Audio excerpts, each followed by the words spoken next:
नमो तस्से भगवतो अरहतो सम्मा संबुद्दस्से पापोऽपि पंसति भद्रं याव पापं न पञ्चति यदा च पञ्चति पापं अथ पापो पापानि पञ्चति।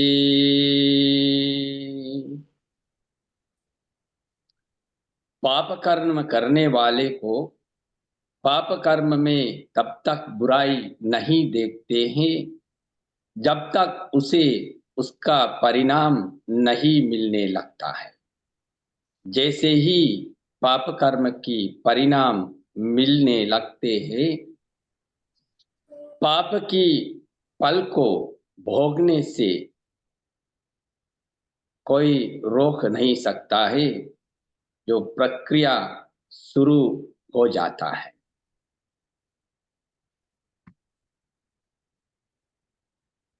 प्रिय उपासक उपासिकाएं, आज भी संडे धम्म सभा में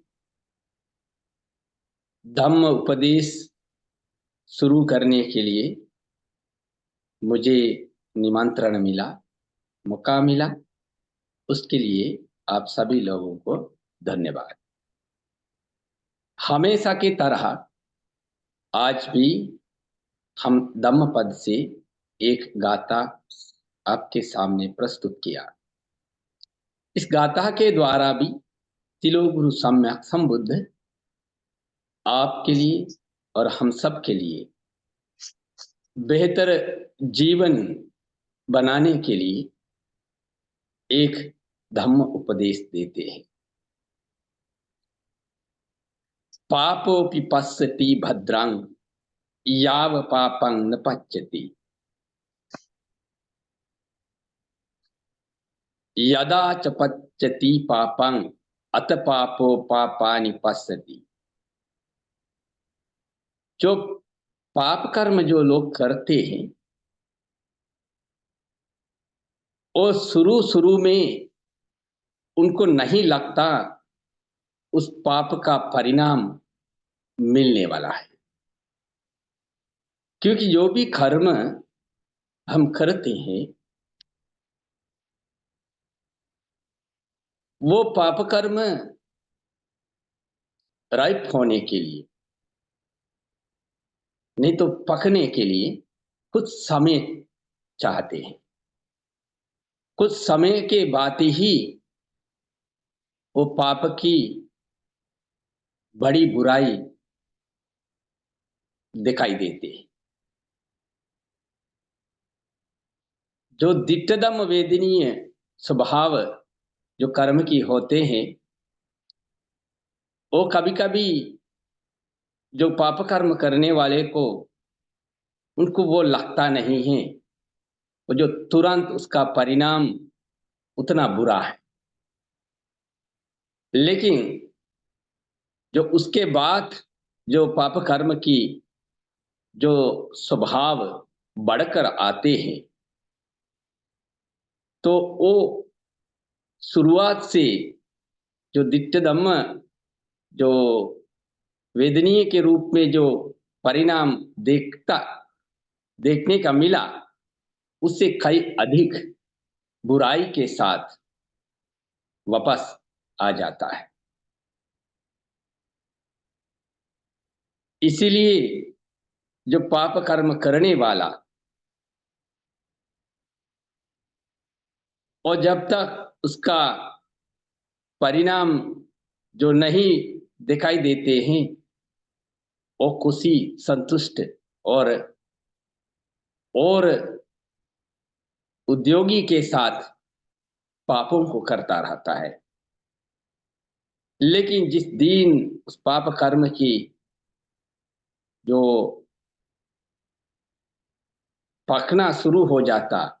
पक जाता है, परिणाम मिलने का अवस्था शुरू हो जाता है, तो उसे वो कोई नहीं रोक सकता और उसी परिणाम से परेशान और दुख में चला जाता है। इस उपदेश के पीछे भी एक घटना है। वो घटना हमारे बुद्ध शासन में जो सबसे त्यागी उपासक जो हम लोग मानते हैं, अनाथ पिंडिक, जो अनाथ पिंडिक सुदत्त के नाम से जो समय उनका जो बुद्ध के समय में जो जाना जाता था, वो बहुत लोगों को उन्होंने दान देने के कारण वो अनाथ पिंडिक का जो नाम उनको मिला था। जो अनाथ पिंडिक ने सम्यक संबुद्ध के लिए एक भव्य विहार बनाया, वो चेतवन बुद्ध विहार थे श्रावस्ती में। यह अनाथ पिंडिक का बारे में हम लोग पहले भी धम्मपद के द्वारा एक गाथा की कथा के रूप में हम लोग सुने थे, और ये भी अनाथ पिंडिक के संबंध ही ये कथा है। अनाथ पिंडिक बहुत बुद्ध को और बुद्ध के अनुयायियों को सेवा करता रहा। उनका सेवा अटल थे। किसी को भी उनका जो दानशाला है तो उनका जो त्याग रोकने का क्षमता नहीं था। और अनाथ पिंडिक ने सम्यक संबुद्ध को प्रतिदिन 3 बार मिलने आते हैं, अपना विहार में आते हैं। बुद्ध और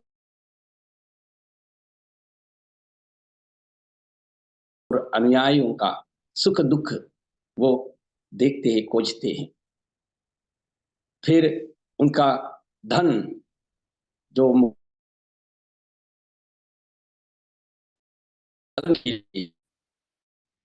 उन्होंने लगा देते थे। ऐसे करते करते एक समय ऐसा आ गया, उनका जो धन कोष खाली होना शुरू हो गया। फिर तिलोगुरु सम्यक संबुद्ध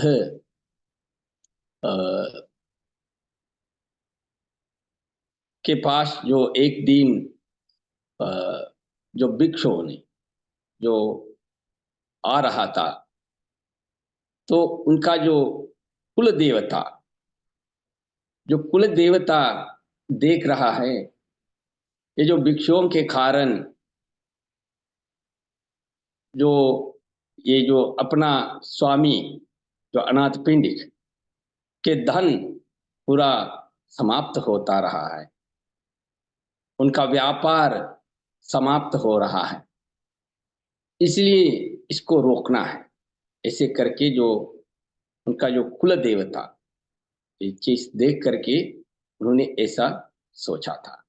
सोच करके वो जो भिक्षुओं ने प्रतिदिन अनाथ पिंडिक का जो घर में जो आते हैं, दानशाला में आते हैं, तो वो कुल देवता ने उन लोगों को रोकने का कोशिश किया, लेकिन उनके द्वारा रोक नहीं पाया। फिर उसी दिन में जो रात बीतने पर कुल देवता ने अनाथ पिंडिक के सामने प्रकट हुआ।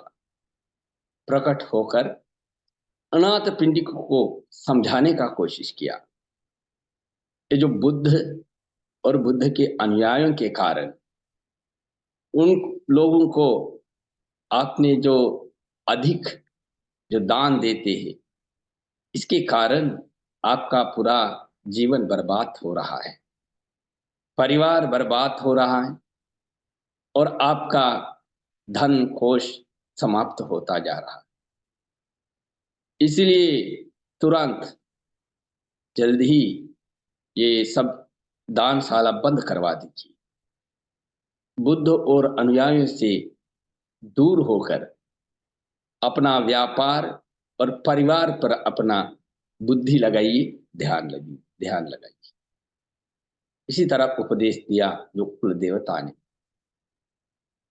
लेकिन ये जो अनाथ पिंडी का जो अ, त्यागी भाव और बुद्ध के अनुयायियों के जो लगाव, ऐसा कोई भी शक्ति के सामने झुकते नहीं। इनका बुद्ध के प्रति श्रद्धा अटल है।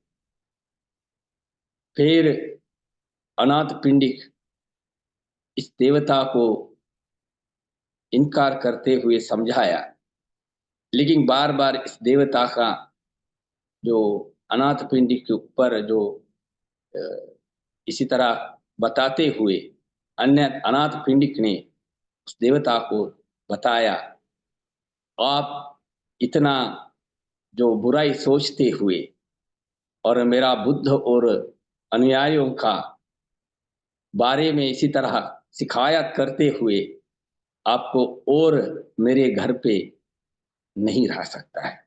इसीलिए तुरंत आप अपना आप इस घर को छोड़ के कहीं भी चला जाइए। इसी तरह जो अनाथ पिंडिक ने उस कुल देवता को आदेश दिया था। अनाथ पिंडिक इतना आध्यात्मिक थे क्योंकि उनका हृदय विशाल थे। उन्होंने उनका जो धन किसी भी लोभ से रोक नहीं पाता, मतलब लोभ से दूर होकर अलोभ से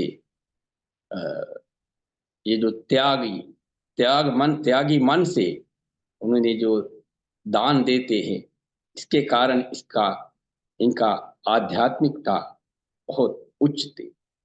ऐसा उच्च आध्यात्मिक शक्ति के कारण, उनका आदेश के कारण, आदेश के सामने उन कुल देवता को उस घर में और रह नहीं सकता, उसको पालन करना पड़ता। इसलिए उन्होंने उस घर को त्याग दिया, त्याग देना पड़ा। फिर त्याग करके छोड़ के उन्होंने उसी घर से निकल गया। फिर उनको रुकने के लिए, आवास करने के लिए और कहीं नहीं, जगह नहीं मिला, इधर उधर भटकते रहा। फिर आज के लिए जो कथा हम इतना ही सुनाएंगे, क्योंकि कभी कभी धम्मपद में ऐसा भी अ, गाथाएं हैं, दो गाथाएं के लिए एक ही कथा कंटिन्यू होता है। इसलिए आज जो पाप वर्ग की चार फोर्थ गाथा हम लोग सुनाया, और फिफ्थ गाथा अगले सप्ताह में भी यही कथा आगे बढ़ेगा। वो गाथा के लिए भी यही कथा का आधा हिस्सा अगले सप्ताह में सुनाएंगे। और ये देवता का जो उनका जो घर से निकलना पड़ा, फिर आगे जा कर के घटना क्या हो जाता है, अगले सप्ताह में हम लोग जानेंगे। इसलिए आज के लिए हम इधर से समाप्त करेंगे मेरा उपदेश, और हम लोग यही प्रेरणा के साथ इस सप्ताह में हम लोग हमारा जीवन बेहतर करने का कोशिश करना है। जैसे अ, जो इस गाथा के द्वारा जो हम लोगों को जो प्रेरणा मिला है, जो भी पाप कर्म हम करते हैं, उस पाप कर्म का जो फल थोड़ा कुछ तुरंत मिलता है, उसको दिट्ट दम वेदनीय कम्म कहते। तो कम्म की फल तुरंत जो मिलता है, तो अगर उसके बाद जो समय के साथ साथ जो उस कर्म का जो फल और बढ़कर आ जाता है, जो जो कर्म करते वक्त जैसा हमको छोटा परिणाम दिखाई देते हैं, लेकिन वो जो बाद में उसको और मल्टीपल होकर के, मल्टीप्लाई होकर के जो वापस आ जाता है, तो वो बहुत बड़ा जो परिणाम लेके आ जाता है। इसलिए जो पाप कर्म करने वाले, ये नहीं सोचना चाहिए पाप कर्म करने से ऐसा जैसा बताता उतना परिणाम नहीं हो रहा है। क्योंकि हम लोग देखते हैं समाज में कुछ लोग ऐसा होता है, बुरा करता रहता है, लेकिन उसका ही अच्छा होता रहता है। कुछ लोग बताते भी हैं, और देखिए भंती जी, ऐसे ऐसे लोग इसी तरह बुराई करता रहता है, लेकिन देखिए उन लोगों का ही सफलता मिलता रहता है। उन लोगों को कोई बुराई नहीं, लेकिन हम लोग इसी तरह अच्छा करता रहता है, हम लोग पर ही क्यों बुरा होता रहता है? उसका कारण वही है, जो कर्म करता है तो उसका परिणाम कुछ तुरंत मिलता है, लेकिन बाद में जब उसका परिणाम बढ़कर जो आता है, तब तक वो खुशी रहता है, वो नहीं सोचता है इसका बुराई का बारे में। जो बुराई होना शुरू हो जाता है, उसको भूल भी जाता है हमने क्या बुराई किया। वो पता ना भी नहीं है हमने बुराई क्या किया, लेकिन उसका परिणाम कहीं ना कहीं कभी वापस चला चला आता है। इसलिए जो बुरा कर्म करने से हम डरना है और लज्जित होना है। ऐसे हो करके बुरा कर्मों से दूर रहना ही हमारा जीवन की बेहतर हो सकता है। इसलिए उसी के लिए आप सभी लोगों को बुद्ध धम्म संघ की आशीर्वाद प्रार्थना करते हैं। आप सबका भी जीवन बुराई से मुक्त होकर अच्छाई के ओर बढ़ने के लिए आशीर्वाद करते हैं।